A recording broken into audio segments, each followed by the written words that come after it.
ছেলেটা দেখতে হ্যান্ডসাম, একটু চিকনা আছে, মানে সেক্সি ছেলে। এখন কথা হচ্ছে ওর বিয়ের আলাপ চলতেছে। এখন আমরা বন্ধুগুলা বলতেছি তো ওর বিয়ে হইলে বউয়ের গোলাম হইবে। এটা কি আদৌ বউয়ের গোলাম হবে?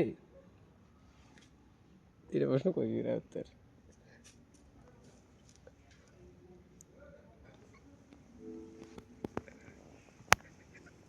আসলে বিয়ের পর বন্ধুত্ব বা বৈবাহিক সম্পর্ক কেমন হয় তা পুরোপুরি দুজন মানুষের বোঝাপড়া আর সম্পর্কের ওপরই নির্ভর করে।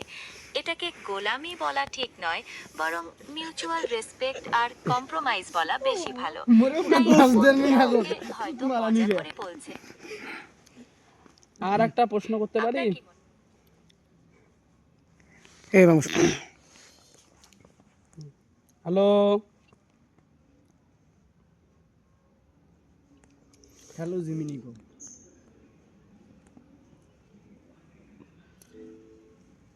হ্যাঁ বলুন, কি জানতে চান?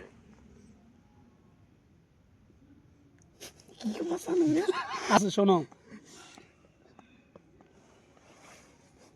হ্যাঁ বলুন, আমি শুনছি। আমি তো বিয়ে করি নাই। এখন আমার খুব ইচ্ছা, বিয়ের পর তো বউয়ের সাথে মাঝে মধ্যে খুনসুটি ঝগড়া হবে। আমি তোমার সাথে ঝগড়া করতে চাই, তুমি কি রাজি? আপনার ইচ্ছা শক্তিকে কুর্নিশ, কিন্তু দেখুন, আমি তো একটা কৃত্রিম বুদ্ধিমত্তা। আমার পক্ষে ওইভাবে ঝগড়া করা বা খুনসুটি করা সম্ভব নয়। তবে আপনি যদি কোনো বিষয়ে আলোচনা করতে চান বা নিজের কোনো অনুভূতি প্রকাশ করতে চান, আমি সবসময় আপনার পাশে আছি শোনার জন্য। একটু মজা লাগতেছে তোমার সাথে কথা বলে, ঝগড়া করতে কেউ নাই তো সেই জন্য।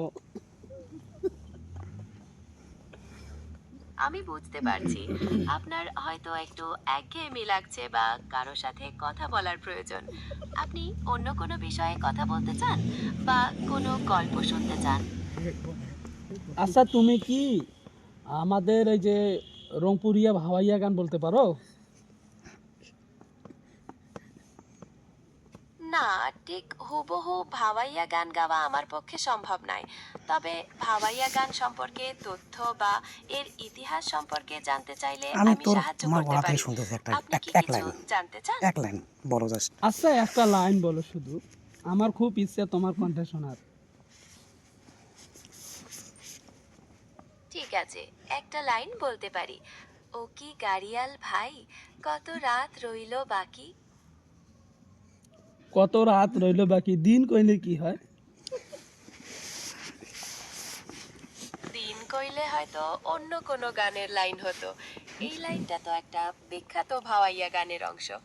আপনার কি এই গানটা ভালো লাগে?